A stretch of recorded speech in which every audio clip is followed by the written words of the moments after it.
nous manifestons le principe de la foi dans le quotidien et c'est des automatismes en fait. On ne se pose pas des questions. Ça, c'est ce qu'on appelle la foi naturelle. Dieu a donné ça aux hommes. Pour éviter qu'il y ait le désordre, hein. C'est pour réguler quand même la vie des hommes. Sinon, on sera en mode panique tout le temps. Hein. Parce que regardez, quand vous achetez un aliment, même l'eau, vous savez ce qu'ils ont mis à l'intérieur. Tu ouvres ta bouteille, tu commences à boire, mais tu sais ce que tu es en train de boire. Tu bois avec la paix et la tranquillité que rien ne va t'arriver. Mais qui te prouve que ce que tu es en train de boire, là, ça va t'apporter la vie. Tu le bois naturellement, tu fais confiance. Tu n'as pas été là, tu n'as pas été témoin de la fabrication de la chose, mais tu fais confiance. À la marque, à l'emballage, peut-être à la publicité qui a été faite. Tu fais confiance. Ton médecin, il a seulement parlé une parole, la parole de ton médecin t'a libéré. C'est un homme. Et Dieu alors? Alors vous avez le deuxième niveau de foi, que j'appelle la foi en Dieu. Malheureusement, cette foi en Dieu-là, elle ne sauve pas. Mais la foi en Dieu, Dieu nous fait naître cette foi-là à travers ses œuvres, à travers la création. Dieu permet à ce que les hommes n'aient pas d'excuses concernant son existence. Alors il s'est arrangé à ce que nos yeux voient ses œuvres. Donc la création que nous observons, c'est fait sciemment. C'est fait sciemment pour que les gens aient la foi qu'il y a un Dieu qui existe et qu'il y a bien quelqu'un qui est à l'origine de tout ça. Donc la foi en Dieu naît des œuvres de Dieu, elle naît de la création. À travers l'observation de la création des œuvres de Dieu, ça donne naissance à la foi en Dieu, qui nous libère finalement de toute forme d'athéisme, où nous reconnaissons qu'il est l'auteur de la création. Mais malheureusement, cette foi en Dieu-là, elle ne sauve pas. Elle ne sauve pas, mais par contre, elle nous prépare à embrasser le troisième type de foi qu'on appelle la foi en Christ. Dans Jean chapitre 14, verset 1er, le Seigneur Jésus a dit ceci. Croyez que votre cœur ne se trouble pas, croyez en Dieu et croyez en moi. La foi en Dieu nous prépare à embrasser la foi en Christ, parce que c'est la foi en Christ qui nous sauve. Nous ne sommes pas sauvés parce qu'on a cru en Dieu, nous sommes sauvés parce que nous avons cru au Fils de Dieu. Il n'y a de salut en aucun autre nom, si ce n'est le nom de Jésus. Dieu nous sauve en Christ, mais le salut, ce n'est pas Dieu de façon directe, mais c'est par Jésus-Christ. C'est pourquoi la foi en Christ, c'est un cadeau également que Dieu nous donne. Mais par contre, cette foi en Christ, là, ne vient pas de la création. Cette foi en Christ, elle commence à la croix. C'est la croix qui produit la foi en Christ, la foi du salut. C'est l'œuvre de la croix, c'est Jésus-Christ crucifié qui nous communique la foi. Parce que la croix nous communique la foi. Alors en observant ce qu'il a fait, Dieu nous communique la foi. Et cette foi, lorsqu'elle naît, on va parler de foi ce matin. Et lorsque cette foi, elle naît, maintenant c'est cette foi-là qui va saisir la grâce de Dieu. Mais pour pouvoir saisir la grâce de Dieu, il faut que la foi naisse. D'où la Bible dit, la foi vient de ce qu'on entend. Si elle vient, c'est qu'elle n'est pas là. La foi vient de ce qu'on entend. Et ce qu'on entend vient de la parole de Christ. La foi dont nous parlons aujourd'hui, elle vient. Elle n'est pas là. Elle vient. Parce que c'est Dieu qui donne toujours la foi. Il est l'auteur de la foi. Il est celui qui est l'initiateur de la foi. Et celui qui consomme la foi. Alors, on va voir rapidement les 7 étapes de la naissance de la foi. Parce qu'on parle de la foi. Vous savez, dans Hébreux 10, 38, l'auteur dit ceci. Et mon juste vivra par la foi. Et s'il se retire, mon âme ne prend pas plaisir en lui. Mon juste vivra par la foi. Donc, vous devez comprendre une chose. Lorsque vous êtes passé par la croix de Jésus, vous êtes passé dans un nouveau régime. Parce que notre Dieu est un Dieu de régime et de saison.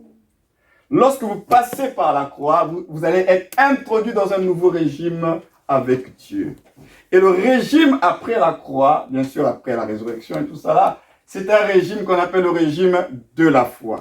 Et dans ce régime-là, vous ne pourrez pas marcher avec Dieu, prier Dieu, servir Dieu sans l'élément incontournable qui est la foi.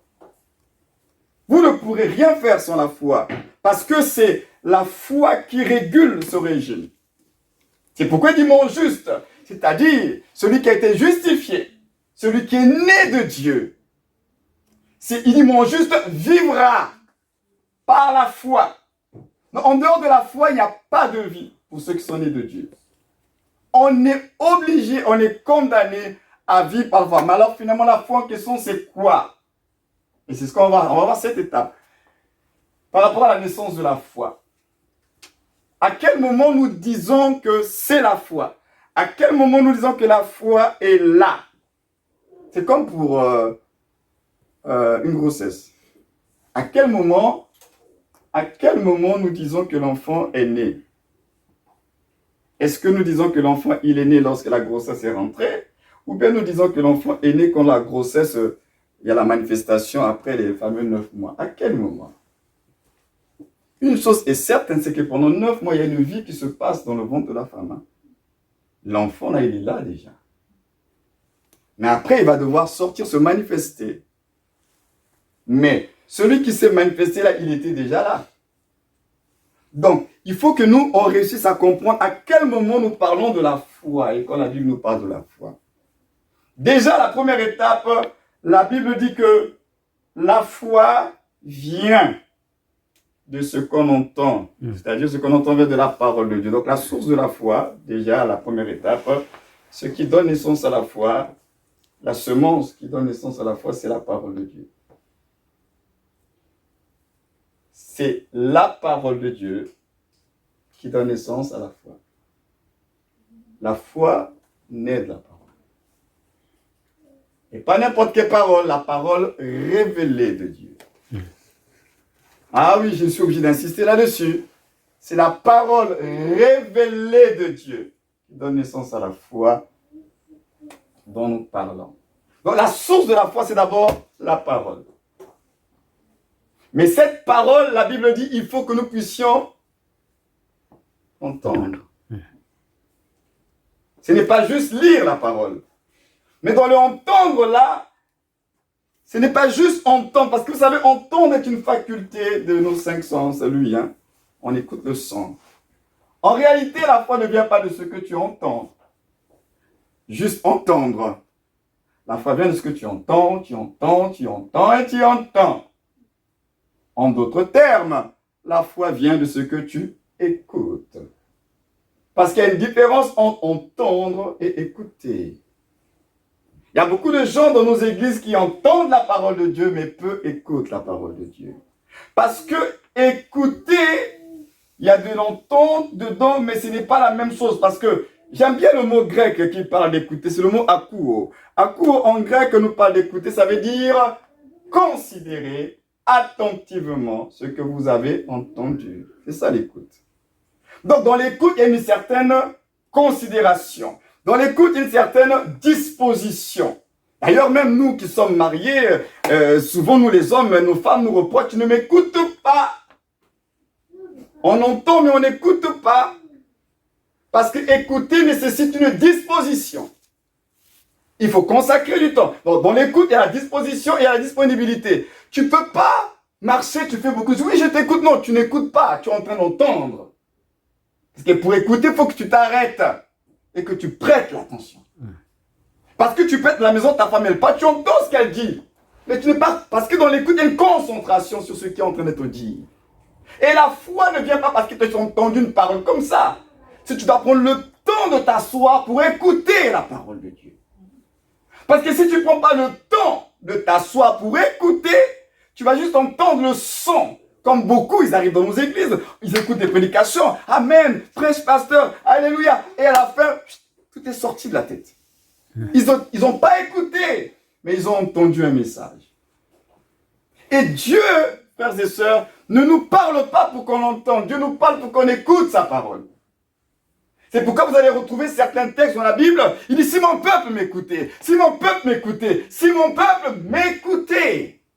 Dieu nous parle pour qu'on l'écoute, pas pour qu'on entende le son. Dieu nous parle pour qu'on soit disposé. Quand Dieu parle, il faut se disposer pour l'écouter. Et d'ailleurs, on a tous expérimenté cela. Quand tu prends un temps à part, tu te disposes pour méditer la parole de Dieu. Tu vois comment tu es béni, le Saint-Esprit te parle, tu reçois beaucoup de révélations parce que tu t'es disposé. L'écoute nécessite une disposition. Si tu ne te disposes pas, tu vas entendre, mais tu ne vas rien recevoir de Dieu. Donc, dans l'étape, dans le processus de la naissance de la foi, il y a d'abord comprendre que c'est dans la parole de Dieu. Dieu va nous parler à travers sa parole, Dieu va nous révéler sa parole, mais cette parole, il faudra que je prenne le temps d'écouter. Deuxième chose, c'est que la source, c'est la parole. Deuxième chose, il faut que j'écoute la parole. Troisième chose, troisième étape de la naissance de la foi. Et là encore, à ce moment-là, la foi n'est pas encore née. Nous sommes dans un processus de naissance. La foi n'est pas encore née. La troisième étape, c'est maintenant que tu écoutes la parole de Dieu, tu t'es disposé pour écouter la parole de Dieu. La troisième étape, c'est ce que j'appelle, il faut maintenant comprendre ce que tu as écouté. Parce que tu peux écouter sans comprendre. Tu peux te disposer, ta femme elle te parle, tu écoutes, mais tu ne comprends pas où est-ce qu'elle va en venir. Mais pourtant, tu es là, tu l'écoutes. Et tu lui dis, mais est-ce que tu peux répéter? J'ai pas trop bien compris. Donc, écouter, c'est vrai, mais ça ne garantit pas que tu as compris. Pourtant, tu écoutes. Donc, quand tu écoutes là, il faut prendre le temps maintenant d'être sûr que tu as compris de quoi il est question. Qu'est-ce que Dieu dit exactement? Quelle est la pensée de l'esprit? Parce que sinon, tu auras écouté mais tu n'as rien compris. Or, si tu n'as rien compris, tu ne pourras pas faire ce que Dieu attend de toi. Donc, la troisième étape, c'est comprendre ce que tu as écouté. Et là, à ce moment-là, tu devrais comprendre l'importance de faire confiance au Saint-Esprit et de lui demander, de lui parler. À cette étape-là, tu es obligé de dire au Saint-Esprit, si tu n'as pas compris, Saint-Esprit, éclaire-moi. Saint-Esprit, parle-moi. Saint-Esprit, je veux comprendre. Malheureusement, dans notre relation avec le Saint-Esprit, nous n'avons pas compris qu'on pouvait lui parler, lui demander, alors qu'il est là pour nous enseigner la parole. Le Saint-Esprit n'est pas là seulement pour nous faire parler en langue, nous faire tomber. Le Saint-Esprit, c'est l'allié que nous avons. C'est Allos Paracletos, c'est l'autre lui-même. Il est là. Il n'est pas que pour la puissance, c'est une personne, il est là, c'est notre enseignant, c'est notre directeur, il est le tout. Donc vous parlez au Saint-Esprit, Saint-Esprit, je ne comprends pas trop la pensée, je veux comprendre. Et vous allez voir comment le Saint-Esprit va vous révéler la parole de Christ. À cette étape-là, vous devez sérieusement collaborer avec le Saint-Esprit. Parler au Saint-Esprit. Demandez l'instruction du Saint-Esprit qui ouvre les yeux, comme disait l'apôtre Paul, qui illumine les yeux de votre cœur. Que vous ayez un esprit de révélation, de discernement. Et ça, il faut lui demander. Vous savez ce que nous comprenons avec le Saint-Esprit, c'est que le Saint-Esprit, tant que vous ne lui demandez pas les choses, il ne vous les donne pas. Hein. Ce n'est pas qu'il ne va pas vous les donner, c'est qu'il faut demander. Beaucoup de chrétiens pensent que la vie chrétienne, c'est une vie d'automatisme. Et c'est là que beaucoup sont frustrés. Pourquoi vous êtes frustrés? Parce que vous pensez que la vie chrétienne sont les automatismes. Non. La vie chrétienne, ce n'est pas les automatismes. La vie chrétienne, c'est une vie d'activation. Alors, on active quelque chose qui est déjà là, mais il faut activer. Vous avez déjà reçu, mais il faut activer les choses qui sont déjà plantées en vous. Ce n'est pas automatiquement, tu n'as rien fait, puis ça va te lancer comme ça. Non, la vie chrétienne, ce n'est pas comme ça. Tu vas attendre longtemps, rien ne va se passer.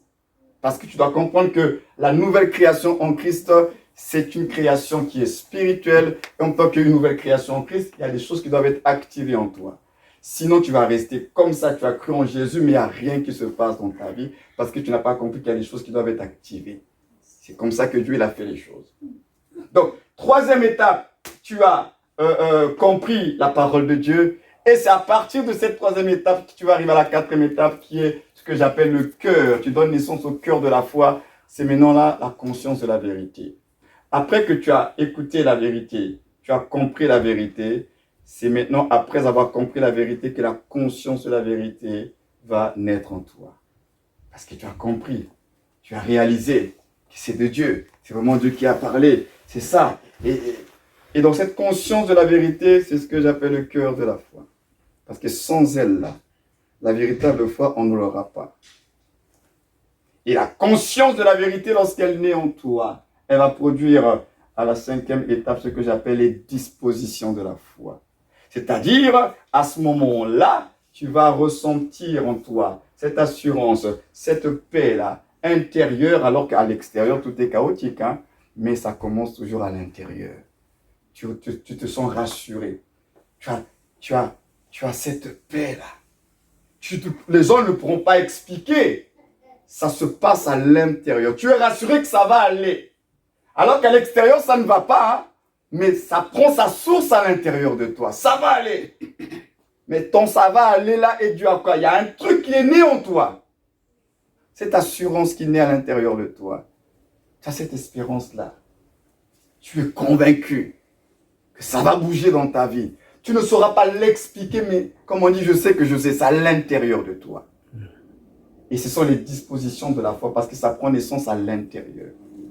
Et les dispositions de la foi nous emmènent à la 6e étape qu'on appelle les œuvres de la foi. Parce que quand les dispositions de la foi naissent en toi, elles vont te pousser maintenant à agir.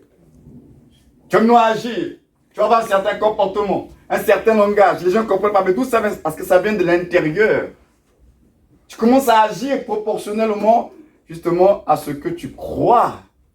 C'est à l'intérieur. Tu es convaincu. Tu agis proportionnellement à ta conviction intérieure. Dieu va le faire dans une certaine attitude, un certain langage. Tu commences à agir. Alors qu'il n'y a rien, mais tu commences à agir. Tu commences à agir les œuvres de la foi. Et les œuvres de la foi nous emmènent à la 7e étape qu'on appelle la justification de la foi, parce que Dieu honore toujours la foi. Lorsque tu commences à agir proportionnellement à la parole que tu as reçue de Dieu, à ce moment-là, Dieu vient pour honorer la foi. Et c'est à ce moment-là que Dieu nous distingue.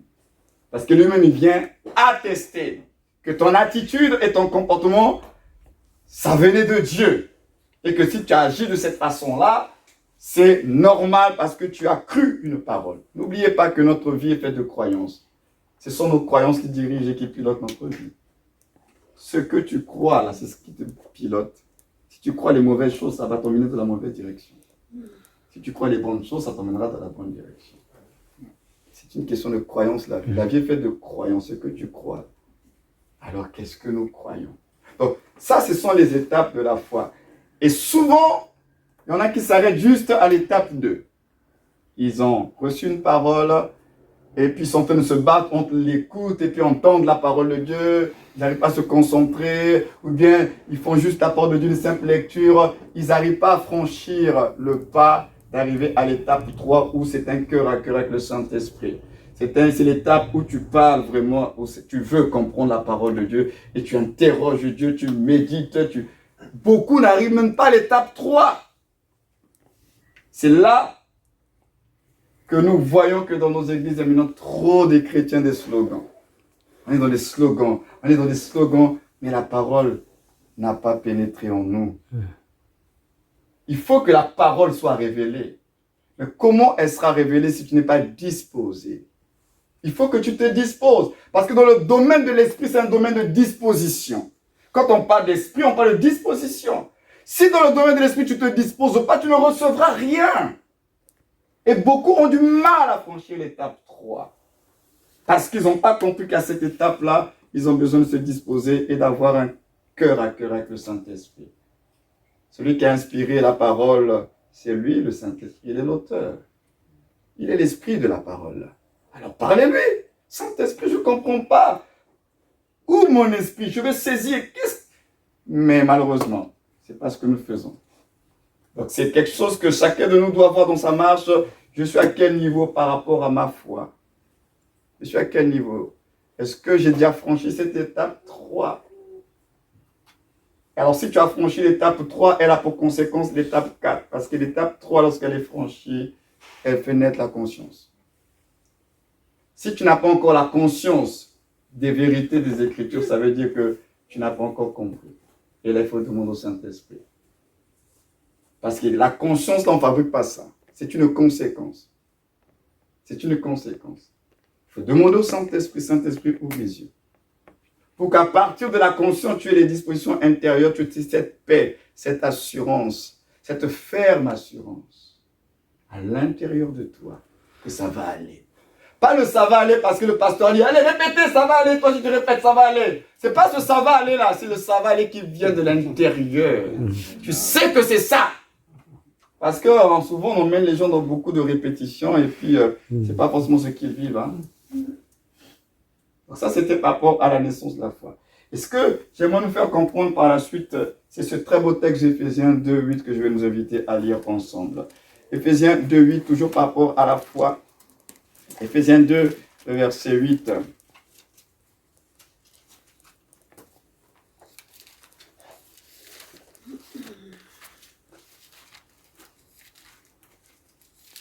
Et déjà, on peut commencer à partir du verset 4 pour bien comprendre le contexte. Éphésiens chapitre 2, le verset 4. Mais Dieu, qui est riche en miséricorde, à cause du grand amour dont il nous a aimés, nous qui étions morts par nos offenses, nous a rendus vivants avec Christ. C'est par grâce que vous êtes sauvés. Il nous a ressuscités ensemble et nous a fait asseoir ensemble dans les lieux célestes en Jésus-Christ, afin de montrer dans les siècles à venir l'infinie richesse de sa grâce par sa bonté envers nous en Jésus-Christ. Verset 8. Car c'est par la grâce que vous êtes sauvés, par le moyen de la foi, et cela ne vient pas de vous, s'il vous plaît, c'est le don de Dieu.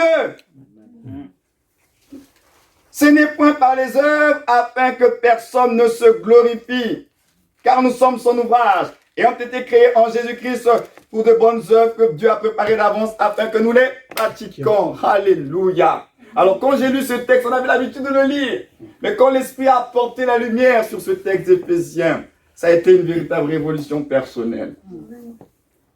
Parce que ce texte est en train de nous expliquer un principe, un mécanisme de la vie chrétienne. Notre vie avec Dieu commence à la croix. À la croix, il y a une œuvre de grâce qui s'est accomplie. Vous savez tous que la grâce, ce n'est pas pour les innocents. Nous étions tous coupables devant Dieu. Personne n'avait le droit ou bien le mérite de dire que je suis qualifié pour recevoir le salut de Dieu. Personne ne méritait cela. Personne, aucun être humain. Donc on est tous au même curseur, c'est la croix. À la croix, il y a le fleuve de la grâce qui a été relâché. Ce que vous devez comprendre, c'est que tout ce qui se fait à partir de la croix jusqu'à aujourd'hui là, a pour source la grâce. Parce que c'est une affaire de grâce, c'est la grâce qui nous sauve. Nous sommes sauvés parce que le Dieu d'amour a jugé bon que l'on ne soit pas condamné et il a manifesté la grâce. Vous savez, la grâce, c'est une prérogative de l'autorité suprême d'une nation. Le roi devient le président. Mais si vous avez un mauvais roi, il est méchant et tout cela, il n'y aura pas de grâce. Hein? Si c'est un bon roi, il a un bon cœur, il va faire des grâces. Donc, ce n'est pas un mérite. Cela veut dire que si nous sommes en Christ et nous sommes même sauvés, la grâce, c'est parce que Dieu, c'est ce que Jésus a dit à Nicodème, Dieu a tant aimé le monde. Vous savez, souvent quand on lit Jean 3,16, on oublie qui a parlé. Souvent on le cite, ce texte-là, mais qui a dit ça? C'est Jésus lui-même qui l'a dit à Nicodème. Jean 3,16, là, qu'on aime répéter, là, qui a parlé? C'est lui-même Jésus qui dit à Nicodème, Dieu a tant aimé le monde. Qui l'a donné? C'est Jésus qui le dit. Ce n'est pas un apôtre qui a parlé, là, c'est lui-même qui le dit. Donc, il nous révèle une vérité, une profonde vérité, que tout ce que Dieu fait pour nous, il le fait dans son amour. Alors, la grâce, l'œuvre de la croix, c'est l'expression de l'amour de Dieu. Dieu nous aime et il accorde la grâce. Et ce que nous devons comprendre, et c'est ce qui est assez étonnant, c'est que nous sommes sauvés par grâce sans avoir fait des efforts. Maintenant qu'on est sauvés, on veut retomber dans les œuvres pour plaire à Dieu. Ce qui fait que beaucoup de chrétiens sont frustrés. Pourquoi? Mais c'est à cause de ne pas avoir compris ça. Éphésiens 2,8 là. Vous avez été sauvés par grâce. Ce n'est pas une question. Votre salut ne dépend pas de vos œuvres, mais de ce que lui a fait pour vous. N'oubliez pas, c'est ça. C'est lui qui a travaillé. C'est lui qui a payé le prix. Ce n'est pas vous. Nous ne sommes qu'héritiers, bénéficiaires du travail de quelqu'un d'autre. Alors, c'est son travail qui nous a introduit dans la justification.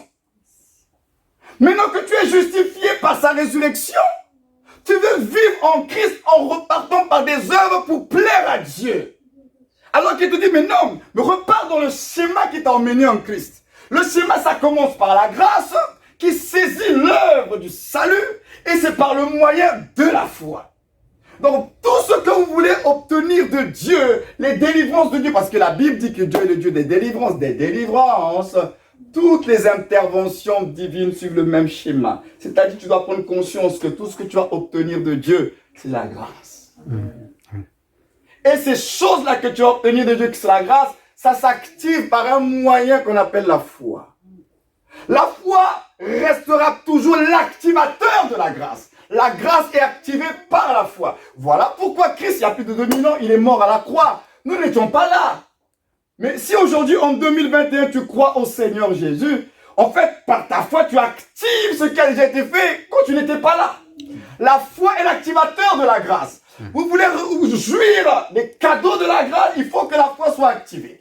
S'il n'y a pas la foi, tout ce qu'il a fait à la croix là, ça ne sert à rien, ça ne sera pas activé dans votre vie. C'est pourquoi la Bible dit qu'il est le sauveur des croyants. Alors quand vous lisez ça pour la première fois, ça peut vous choquer. Comment il est le sauveur des croyants? On a dit qu'il est venu sauver tout le monde. Oui, par principe, il est venu sauver tout le monde. Mais nous serons sauvés que ceux qui croient, en d'autres termes, ne pourront activer les conséquences de ce salut que ceux qui croient. Le salut a été téléchargé pour le monde entier. Mais il faut activer ça. C'est pour tout le monde. C'est pourquoi vous voyez certains logiciels, là, vous les téléchargez, mais après, on vous demande quoi? La clé d'activation. Le logiciel est déjà téléchargé dans votre machine, mais vous ne pouvez pas l'utiliser parce qu'il faut ce qu'on appelle la clé d'activation. Le logiciel est là. Le salut, il y a plus de 2000 ans, a déjà été téléchargé. Dieu a déjà sauvé le monde. Mais maintenant, pour jouir de ce salut et des conséquences de ce salut, il faut la clé d'activation. Et la clé d'activation, c'est la foi. S'il n'y a pas la foi, toute l'œuvre de la croix n'aura aucun sens. Parce que c'est par la foi que nous allons rentrer dans les mystères de la grâce de Dieu. Donc vous devez comprendre que la grâce nous donne des cadeaux. Et c'est la foi qui reçoit les cadeaux de la grâce. Donc, ce que vous devez comprendre pour éviter d'être frustré en tant que chrétien, c'est que ne bouleversez pas l'ordre des choses avec Dieu. Votre vie avec Dieu, elle a commencé dans la grâce, par un moyen qu'on appelle la foi. C'est par ce schéma-là que vous êtes d'abord sauvé. Maintenant que vous êtes sauvé, vous avez été introduit par la résurrection dans le mystère de la nouvelle création. Et dans le mystère de la nouvelle création, Dieu dit, n'oubliez pas le schéma originel. Vous êtes enfant de Dieu par grâce. Ce n'est pas parce que vous avez beaucoup prié plus que les autres que vous êtes devenus enfants de Dieu. Ce n'est pas une affaire de sanctification. C'est une affaire, encore une fois, de la grâce. Parce que nous ne sommes pas meilleurs que les David, les Élie et les Moïse qui n'étaient pas des enfants de Dieu. Nous sommes enfants de Dieu parce que vous savez tous que le mystère de la nouvelle naissance, avant la résurrection, il n'y a pas de nouvelle naissance. Les David, ils ne sont pas nés de nouveau. Élie n'est pas né de nouveau. Les Moïse, ils ne sont pas nés de nouveau. Élisée n'est pas né de nouveau. La nouvelle naissance est un cadeau de la résurrection de Jésus. Pourquoi? Parce que ça nous a introduit dans le mystère caché de tous les temps, de tous les âges, le mystère de Christ, le mystère de l'Église. Donc ça, c'est un mystère que Dieu avait caché. Mais dans le Christ ressuscité. Donc tous ces gens-là, ils n'étaient pas nés de nouveau. Les Daniel, les Joseph, ils n'étaient pas nés de nouveau. Donc nous, aujourd'hui, nous sommes nés de nouveau. C'est la grâce. C'est la grâce. Alors il dit, vous êtes sauvés par grâce, mais sachez qu'il y a un moyen. C'est-à-dire un activateur. Le moyen là, c'est la foi. S'il n'y a pas la foi, la grâce n'est pas activée. Je le répète, la grâce s'active par la foi. Les cadeaux de la grâce s'activent par la foi. C'est pourquoi il a dit, si mon juste, donc il n'a pas la foi, s'il se retire de moi, il dit, mon âme ne prend pas plaisir en lui. N'oubliez pas, la Bible dit quoi? Sans la foi, personne ne peut plaire à Dieu. La Bible dit encore que Dieu est le consommateur de la foi. Donc, c'est comme si c'était sa nourriture. Dieu se nourrit de la foi. S'il n'y a pas la foi, Dieu ne fait pas grand-chose. Dieu a besoin de la foi. C'est lui-même qui nous a introduits dans ce régime-là. Donc, la foi est un puissant activateur dans le royaume de Dieu. Dans le royaume de Dieu, c'est la foi. Mais cette foi, il ne faut pas seulement en parler pour en parler. Elle nous fait prendre position.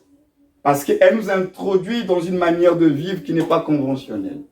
Parce que quand tu es dans le régime de la foi, tu parles les choses que tu ne vois pas. Quand tu es dans le régime de la foi, tu ne t'appuies pas sur la réalité de ta condition, mais tu t'appuies sur la réalité de ta position. Parce que tu as compris qu'en Christ, tu as reçu une position. Et donc, c'est à ce moment-là que tu dois comprendre quand la Bible dit que le faible dise « Je suis fort. Je suis fort. » Comment quelqu'un qui est faible dans sa condition peut-il dire qu'il est fort? C'est ça le royaume de Dieu. On ne parle pas la condition, on parle la position. Que le pauvre dise qu'il est riche. Alors on serait tenté de dire, mais Dieu, si le pauvre dit qu'il est riche, il est en train de mentir. Puisque la réalité, c'est qu'il est pauvre. Comment tu peux demander à un pauvre dans sa réalité de dire qu'il est riche, alors que sa réalité, les faits sont là, il est pauvre? Mais la Bible dit que le pauvre dise qu'il est riche. Alors cette richesse, elle est liée à sa condition ou bien à sa position. Alors que nous sommes, en tant que nouvelle création, des êtres spirituels. Nous sommes en Christ bénis de toutes sortes de bénédictions spirituelles. Dans les lieux célestes, ça commence d'abord dans l'esprit. La bénédiction, c'est d'abord quelque chose qui est spirituel. La bénédiction, c'est d'abord quelque chose qui est spirituel. Alors, nous sommes des esprits en Christ. Et il dit que ceux qui sont en Christ, ils ne sont pas pauvres. En Christ, on n'est pas pauvre, on est riche, on est béni. Alors, il dit maintenant, tu dois comprendre que tu es un esprit dans un corps avec une âme. Ne parle pas ce que tu vois, mais parle ce que tu crois. Parle ce que tu es devenu dans le Seigneur. Pourquoi? Parce qu'en parlant ainsi de ta position, qu'est-ce que tu es en train de faire? Tu es en train de déclencher un transfert. Le transfert de ta position à ta condition. À force de confesser, je suis. Tu ne vois rien, mais dans le monde des esprits se passe des choses. Hein. Tu es en train de proclamer les réalités de ta position, tu es en train de les faire venir dans ta condition. Que le pauvre dise qu'il est riche, que le faible dise qu'il est fort. Pourquoi? Parce que la vie et la mort sont au pouvoir de la langue. Quiconque l'aime en mangera les fruits. Donc il faut parler. Dans le royaume de Dieu, il faut savoir parler. Beaucoup de chrétiens ne savent pas parler. Les chrétiens, la plupart d'entre nous, on utilise la bouche pour se plaindre. Même nos prières. Combien de chrétiens, quand ils prient, ne se plaignent-ils pas? Alors, j'ai dit à l'église, je crois il y a quelques semaines, je leur ai dit que vous savez, Dieu n'exauce pas les pleurs et les inquiétudes. Tu auras beau pleurer, t'inquiéter là. Si tu penses que c'est comme ça là, que tu vas attirer les regards de Dieu pour qu'il t'exauce là. Ce n'est pas parce que tu as beaucoup pleuré. Hein? Ils ont fait plus de 400 ans, pensaient qu'ils ne pleuraient pas. Ils avaient fait quoi? Ils avaient péché. Ils ont pleuré, non? Est-ce que Dieu a intervenu parce qu'ils ont commencé à pleurer? La première génération, on dit 400 ans. Vous savez le nombre de générations qu'il y a dans 400 ans là. Imaginez-moi la première génération, les pleurs de la première génération.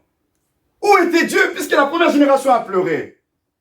Dieu n'a rien fait. La deuxième génération arrive, elle continue à pleurer. Dieu ne fait rien. La troisième génération arrive, elle continue à pleurer. Dieu ne fait rien. Mais entre-temps, ils ont fait quoi? Quel est le péché qu'ils ont fait? Mais ils ont pleuré. Dieu n'exauce pas les pleurs. Dieu n'exauce pas parce que tu t'es beaucoup inquiété. Lui-même, il a dit, ne vous inquiétez pas. Mais par contre, qu'est-ce qu'on doit faire? On doit présenter à Dieu par des supplications, hein, des prières, on présente la situation à Dieu. Mais là encore, les chrétiens d'aujourd'hui ne comprennent pas la différence entre supplication et lamentation. Supplication, ce n'est pas lamentation. Lamentation, tu pleures sur ton sort et tu attires la pitié. Hey, Dieu, vous m'avez pitié de moi, hey, moi, pauvre de moi, oh Dieu. Ça, c'est lamentation. Supplication, tu le supplies. Seigneur, interviens, je t'en supplie. Oh, nous connaissons ta grandeur. Oh Dieu, n'oublie pas ton peuple. Ça, c'est des supplications. Mais, hey, pauvre de moi, hey, Seigneur, vous m'avez pitié de moi. Lamentation. Dieu n'est pas le Dieu des lamentations. Hein. Alors, il y en a qui diront, mais Jérémie, il y a les lamentations de Jérémie. Oui, mais quand Jérémie s'est lamenté, est-ce que Dieu il était content? Il faut bien lire l'histoire. Est-ce que Dieu était satisfait des lamentations jusqu'à ce que Jérémie lui-même se rende compte qu'il fallait qu'il change son attitude tout simplement par rapport au dessein de Dieu dans sa vie? Donc, vous devez comprendre qu'en tant que croyant, il faut savoir utiliser votre bouche. La bouche, parce que vous savez, nos organes physiques ont une portée spirituelle. Dieu a bien fait les choses. C'est nous qui négligeons. Nous pensons que la bouche, c'est juste pour parler, pour manger. Ah non! La bouche, là, c'est, comme nous disons, c'est le bras de l'esprit pour tenir la parole. La parole, c'est la parole, l'épée de l'esprit, son bras, c'est la bouche. C'est ce qui sort de ta bouche. Ce qui sort de ta bouche. Si ta bouche là est souillée, commérage, médisance, calomnie, si tu ne fais qu'utiliser ta bouche pour ça là, sache que c'est toi qui vas rendre inefficace l'action de Dieu. Ce n'est pas Dieu qui est inefficace, c'est toi qui utilises mal ta bouche. Alors que la vie et la mort sont dans nos bouches. Nous devons apprendre à sanctifier notre bouche. La foi, on parle de profession de la foi. La foi se professe, c'est-à-dire il faut parler la foi. La foi, ce n'est pas juste dans le cœur, la foi, il faut parler. Ce n'est pas silencieusement, il faut parler. Mais pour parler la foi, il faut que tu apprennes à sanctifier ta bouche. Et le diable, il a compris que les enfants de ce siècle-là, il est en train de nous attaquer dans nos églises-là, la bouche-là. Le nombre de commérages et de médisants dans nos églises-là. Satan, il sait que si l'on mène les chrétiens dans ce terrain-là, il va les rendre très faibles dans le rapport de la confession de la foi. Alors les hommes, après avoir insulté, calomnié, critiqué même des hommes de Dieu, tu arrives là à l'église, tu commences à faire des déclarations cultes, ça n'aura pas d'effet. Parce que ta bouche là, le Seigneur avait dit à Jérémie, si tu sépares ce qui est vil de ce qui est précieux, je mettrai mes paroles dans ta bouche. Amen. La bouche là, c'est pas juste pour parler et manger. La bouche a une portée spirituelle. En fait, parce que tout en nous est spirituel, même nos mains sont spirituelles. Tu apportes des mains à quelqu'un, il y a des choses qui se passent. Tu entends des choses, ça produit des trucs à l'intérieur de toi. On est spirituel. Mais la bouche, un élément très important. Si vous utilisez mal votre bouche, vous n'allez pas avoir de grandes victoires. Parce que la foi se confesse. Et je terminerai en conclusion en disant ceci. L'un des constats que j'ai fait de notre génération aussi, c'est que la génération des chrétiens de maintenant est une génération de chrétiens qui a perdu ce qu'on appelle la persévérance. Parce que dans la foi, il faut persévérer. Alors souvent, tu as prié une fois, deux fois, tu n'as pas vu de résultats, tu baisses les bras. On est dans une génération où les gens baissent facilement les bras. Non! Quand on est dans le contexte de la foi, il faut persévérer. La persévérance, c'est tu ne lâches pas l'affaire et tu continues, tu comptes sur la grâce de Dieu. Mais aujourd'hui, tu as prié une fois, deux fois, une semaine après, tu te relâches. Et tu as même l'impression que c'est parce que tu pries mal. Ce n'est pas que tu pries mal, c'est qu'il te manque l'endurance. Il te manque la discipline. C'est pas que tu pries mal. J'aimerais dire à quelqu'un ce matin, tu pensais que tu priais mal. C'est pas que tu pries mal. Tu dois être endurant, tout simplement. Persévérer. Continue à faire ce que tu fais. Mais comme on veut vite les résultats, alors on se dit peut-être que je prie mal, je vais peut-être aller consulter tel prophète, tel apôtre, tel homme de Dieu. Parce qu'on est dans une génération, on veut vite les résultats tout de suite. Alors que Dieu il dit que l'épreuve de votre foi, parce que la foi s'éprouve, elle doit produire premièrement la patience. Le premier fruit lorsque ta foi est éprouvée, Dieu veut voir est-ce que tu es patient. Est-ce que tu crois les paroles? Est-ce que tu crois les promesses que Dieu va faire ce qu'il a dit? Alors tu attends, parce que dans la foi, il y a aussi une attente qui est là. Tu t'attends que Dieu, le meilleur de Dieu pour ma vie. Alors quand tu te réveilles chaque matin, tu te dis que c'est la journée que l'Éternel a faite. Et sachant que Dieu fait toujours des bonnes choses. Alors tu commences ta journée en t'attendant à des bonnes choses. Tu dis, je m'attends à des bonnes choses. Cette journée-là, Dieu va me donner des bonnes choses.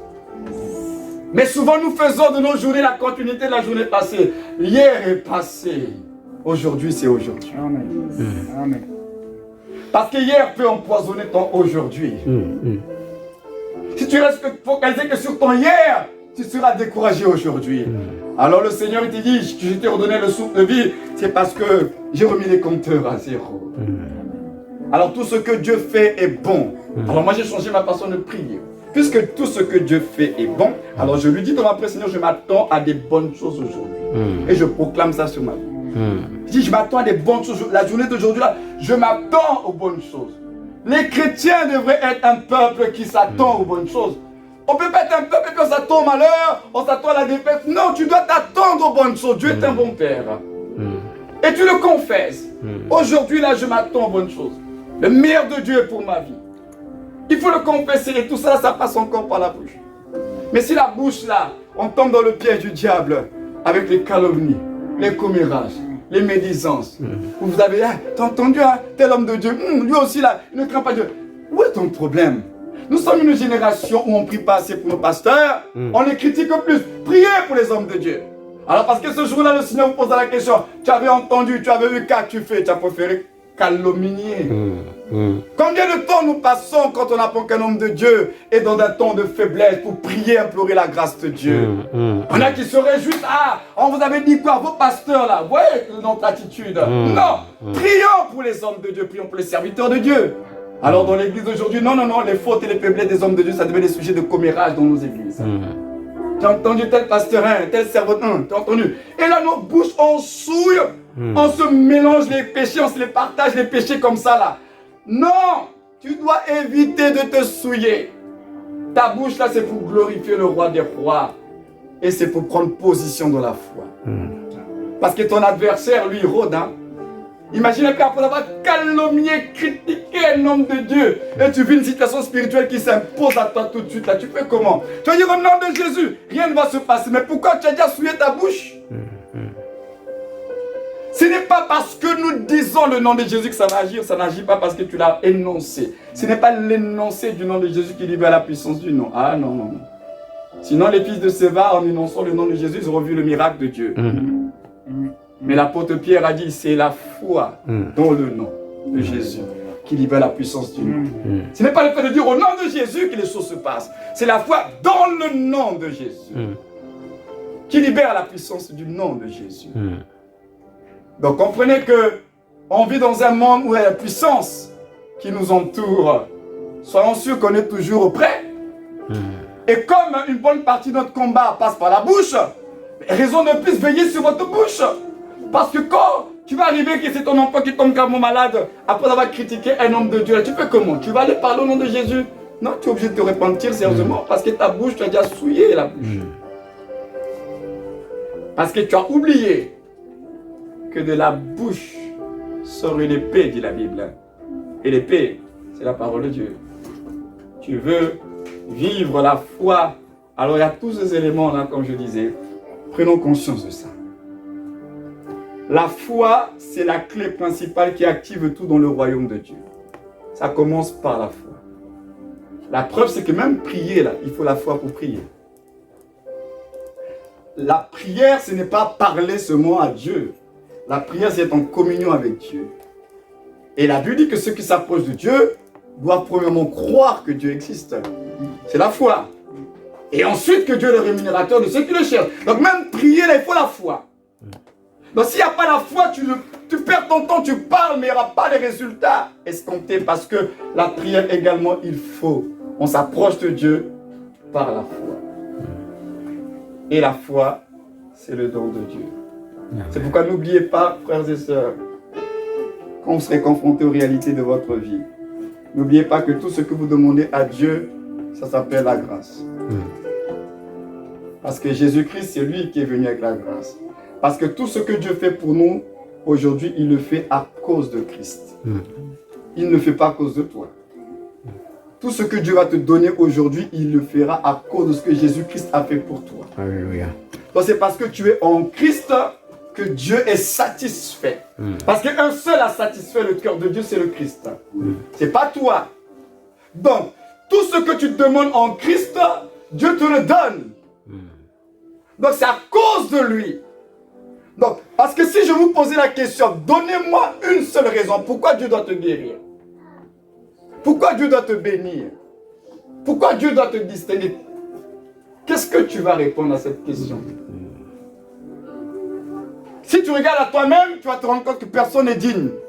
Et personne ne peut obliger Dieu à le guérir, à le bénir. Mais si tu regardes à Christ, alors tu comprends que oui, Dieu te guérit à cause de ce que Christ a fait pour toi. Parce que Christ a donné la possibilité d'être guéri. Et donc tu rappelles à Dieu ce que Jésus a fait pour toi. Et Dieu, à cause de ce que Christ a fait pour toi, il va agir. La cause qui le pousse à agir, c'est Christ, c'est pas toi. C'est parce que tu es en Christ que Dieu va agir. De cette façon-là. Donc quand vous comprenez cela, frères et sœurs, vous comprenez que donc, finalement tout est grâce. Tout est grâce. Tout est grâce. Même ce que j'attends de Dieu là, quand je vais recevoir cela, ça s'appelle la grâce. Tout ce qui te concerne s'appelle grâce. Ton travail s'appelle grâce. Tes enfants s'appellent grâce. Tes opportunités d'affaires s'appellent grâce. Tout ce que tu as s'appelle grâce. Ce n'est pas toi. Regardez le nombre de personnes qui jeûnent et qui prient pour avoir ce que toi tu as. Tout ce que tu as, ça s'appelle grâce de Dieu. Et tu l'as saisi parce que tu as cru un jour. Et le moyen qui saisit, le moyen qui active la grâce, c'est la foi. Tu crois que Dieu est fidèle. Tu crois que cela fait partie de ton héritage. Et tu t'attends à Dieu. Et tu parles les promesses de Dieu pour ta vie. Et tu ne te relâches pas. Tu n'abandonnes pas. Parce qu'il y a une nuée de témoins qui est là. Pour te soutenir, pour t'encourager, pour te dire, mais regarde, nous on n'était pas nés de nouveau. Nous on n'avait pas le Saint-Esprit comme toi. Regardez, nous on a gardé la foi. Mais toi tu es né de nouveau. Tu as le Saint-Esprit. Pourquoi tu veux baisser les bras? Oui, parce que Shadrach, Meshach et Abednego, ils te parleront. Ils te diront, mais nous on n'avait pas le Saint-Esprit. On n'était pas fils de Dieu. On n'était pas nés de Dieu. Mais on a gardé la foi. Daniel te parlera. Les David te parleront. C'est ça la nuée des témoins dont parle Hébreu. Nous sommes environnés d'une nuée de témoins pour te dire, ne lâche pas, n'abandonne pas, garde la foi. Il y a une nuée de témoins qui est là. Et nous sommes dans un régime excellent, dans une alliance excellente, par le sang de Jésus-Christ. Nous avons le Saint-Esprit, nous sommes fils de Dieu. Et nous voulons abandonner parce qu'il y a des petits combats de la vie. Non, n'abandonne pas. N'abandonne pas. Garde la foi, parce que ton Dieu est fidèle. Il est l'auteur de la foi, le consommateur de la foi. Il te dit l'épreuve de la foi va produire la patience. Alors regarde toujours vers celui qui a fait la promesse. Regarde toujours vers la croix, parce que finalement c'est ça la vie chrétienne. C'est un perpétuel, tout le temps on regarde à la croix. Tu rencontres des difficultés, regarde à la croix. Regarde à la croix, parce que quand tu regardes à la croix, tu regardes ton histoire. Tu regardes ce que Jésus a fait pour toi, ce que tu as obtenu, ce que tu es devenu. Alors tu regardes à la croix. Beaucoup de chrétiens sont frustrés parce qu'ils ont cessé de regarder à la croix.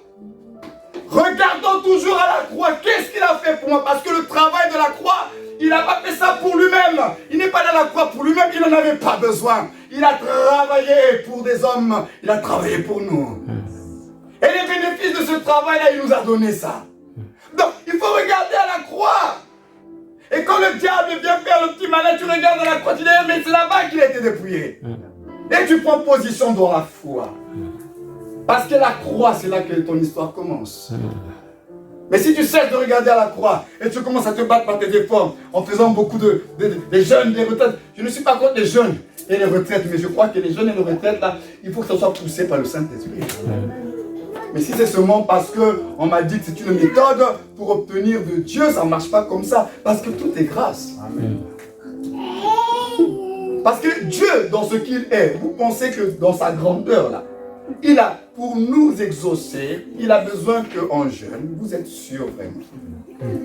Dans la grandeur de ce que Dieu est là vraiment, vous pensez qu'il faut, ou même quand on prie, on pense qu'on est en train d'informer Dieu. En priant de cette façon-là, on donne des informations à Dieu. Un Dieu qui sait tout. Pensez que vos prières l'informent vraiment. Alors qu'est-ce qu'il cherche? Puisqu'il connaît tout, il cherche la foi. Parce que le reste, il connaît tout. Il cherche ton attitude intérieure. Est-ce que tu lui fais confiance ou pas? Parce que notre Dieu s'appelle Elgana, le Dieu qui est jaloux. Il t'observe comment tu fais confiance à ton médecin. Il t'observe comment tu mets ta foi dans l'ordonnance de ton médecin. Qui pouvait te mentir? Alors il t'observe, il dit, mais moi quand je lui parle, pourquoi elle ne réagit pas comme elle réagit pour son médecin? Dieu est un Dieu jaloux. C'est ça le problème, on ne s'en rend pas compte. On fait confiance à des hommes mortels qui peuvent nous mentir. Mais un Dieu éternel, immortel, il nous parle dans sa parole. On a du mal à lui faire confiance et on négocie sa parole et on discute de sa parole. Vous voyez pas comment c'est choquant? Nous parlons de frustration, mais Dieu pourrait être frustré aussi vis-à-vis de nous. Parce qu'on fait plus confiance aux hommes. Mais qui a donné l'intelligence aux médecins, c'est pas Dieu, c'est Dieu. C'est ça le problème de la chrétienté. C'est retrouver la bonne image de Dieu et de ce que nous sommes devenus dans le Christ. Alors je vais nous inviter à nous mettre debout et on va prier au Seigneur. Que Dieu nous aide à comprendre l'essentiel. L'essentiel l'essentiel, c'est ce que lui a fait pour nous. Et tout ce que nous obtenons, c'est à cause de ce qu'il a fait pour nous. Donc la grâce nous donne des grâces. Et jusqu'à ce que Jésus revienne, tout ce que Dieu va nous donner, ça fait partie des grâces de Dieu. Les délivrances, les guérisons, les distinctions, tout ça c'est dans le pack complet qu'on appelle les grâces de Dieu. C'est pourquoi la Bible dit tout don parfait, toute grâce excellente viennent d'en haut, viennent de Dieu qui est le Père de lumière auquel il n'y a pas un nombre de variations. Ça vient de Dieu. La grâce, disait Paul dans Tite, est la source du salut. C'est la source. Dieu veut nous faire rentrer dans le repos de la grâce, mais nous on se bat encore. Il veut vous faire rentrer dans le repos qui consiste à vous reposer sur l'œuvre de Christ pour vous. Ce que Jésus a fait pour vous, et vous parlez cela, et vous êtes persévérant dans votre confession de foi. Et nous on persévère dans d'autres choses qui nous épuisent, qui nous frustrent, et on sort du repos de la grâce. La grâce nous introduit dans un repos, et c'est à cause de l'œuvre de Jésus. Et quand on a compris l'œuvre de Jésus, même notre façon de prier, elle change. On ne prie pas dans la peur, on ne prie pas dans la crainte. Oh non, on lui fait confiance. À partir d'aujourd'hui, tu vas évaluer ton niveau de foi par rapport à Dieu et par rapport à ton médecin ou bien le monde qui t'entoure. Et chaque fois que tu seras tenté de faire plus confiance au médecin, que cela peut être la sonnette d'alarme pour te dire mais pourquoi un homme mortel, quand le médecin me dit que la situation de la maladie que j'ai, je ne ferai que 4 jours, après j'irai bien, je me sens soulagé. Il a seulement parlé, mais Dieu quand Dieu me parle, c'est aussi pour nous délivrer.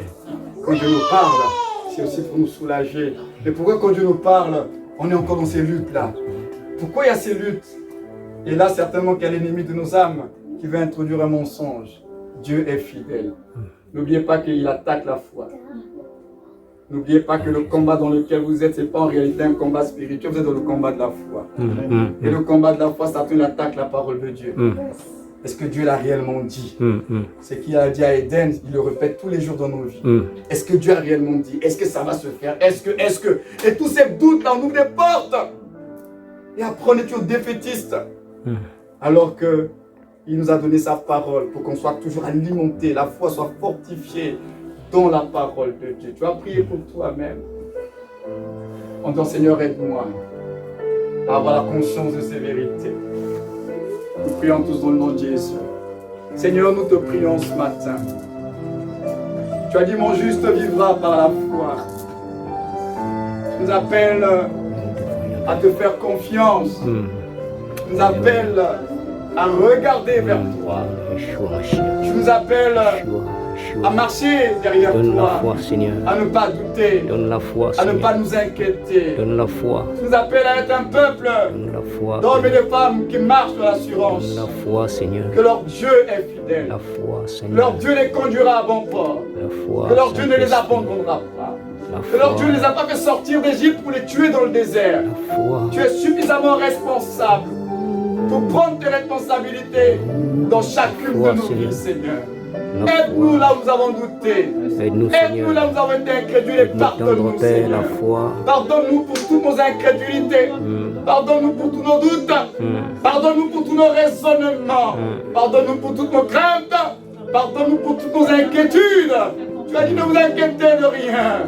Ne vous inquiétez de rien. Même les oiseaux du ciel, j'en prends soin. Ma promesse n'est pas très en vous, mes enfants. Seigneur, pardonne-nous d'avoir tant raisonné. Alléluia. Nous n'avons peut-être pas eu la bonne image, Seigneur, ouvre nos yeux. Afin que nous ayons la bonne perception de qui tu es. Nous te supplions ce matin dans le nom puissant de Jésus. Dans le nom puissant de Jésus.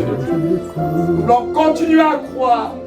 Parce que dans le mystère de la foi, Seigneur, ce n'est pas croire juste un jour, mais c'est croire aujourd'hui, c'est croire demain, c'est croire après-demain, c'est croire, continuer à croire. Nous voulons être de cette race-là, d'hommes et de femmes, qui continuent à croire Et la foi d'Abraham, notre Père, la Bible dit, espérons contre toute espérance. Il a cru, Seigneur, nous voulons continuer à espérer. Même lorsque les hommes disent que c'est terminé, nous voulons continuer à regarder vers toi, l'apôtre de notre foi. La foi, Seigneur. Nous voulons continuer à regarder vers toi, Seigneur. Alléluia. Et réaliser que c'est toi qui as le dernier mot. La dernière décision viendra de toi. Alors nous ne devons pas regarder à nous-mêmes, à regarder aux hommes, mais à regarder à toi, Seigneur. C'est pourquoi je déclare ce matin que je vivrai assez longtemps sur la terre des hommes. Oui, j'accomplirai ma destinée. Je ne mourrai pas prématurément. Non, je refuse cela dans le nom de Jésus. Je vivrai assez longtemps sur la terre des hommes pour accomplir ma destinée en Christ. Je le crois et je le confesse au nom de Jésus-Christ de Nazareth. Oui, quels que soient les vents, les marées, les tempêtes, je confesse ce matin que je garde mes regards fixés sur l'apôtre de ma foi, l'auteur de ma foi, sur Jésus-Christ notre Seigneur. Oh Seigneur, merci. Oui Seigneur, nous voulons garder la foi. Tu as dit quand le Fils de l'homme reviendra sur la terre, trouvera-t-il la foi? Nous voulons garder la foi. Tu reviens bientôt. Tu reviens bientôt chercher une église qui t'attend. Tu reviens bientôt chercher des hommes et des femmes qui t'attendent. Nous voulons faire partie de ces hommes et de ces femmes-là qui t'attendent dans la foi, dans l'espérance de la foi, dans l'assurance de la foi. Nous te le demandons comme une grâce au nom de Jésus-Christ. Jésus Seigneur. Alléluia. C'est la barque qui t'entraîne. Tu es notre espérance glorieuse. N'aie pas peur de la mort. Notre espérance glorieuse, c'est toi. Si la barque t'entraîne, L'espérance glorieuse, c'est toi. De la mort. Seigneur, merci. Alléluia. la barque C'est ce que tu Merci, as laissé. Au nom de Jésus, Seigneur. Qui est le plus important? Restaure, Seigneur, la foi de quelqu'un ce Tu as matin. déclaré qui est le plus important. Restaure la foi de quelqu'un ce matin. Dieu. Jésus, restaure la foi de quelqu'un ce matin. Restaure la foi de quelqu'un ce matin. Restaure la foi de quelqu'un ce matin. Restaure notre foi, Jésus. Alléluia, Père. Oh Seigneur. Alléluia. Bon. Alléluia. Merci Seigneur. Merci Seigneur.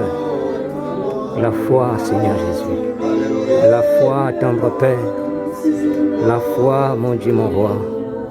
Que la gloire te Alors, tu revienne. peux prier pour toi-même. Et tu peux te bénir toi-même. Tu ne mourras pas prématurément. Tu vivras assez longtemps sur la terre des hommes pour accomplir ta destinée. Et que tu le confesses ce matin.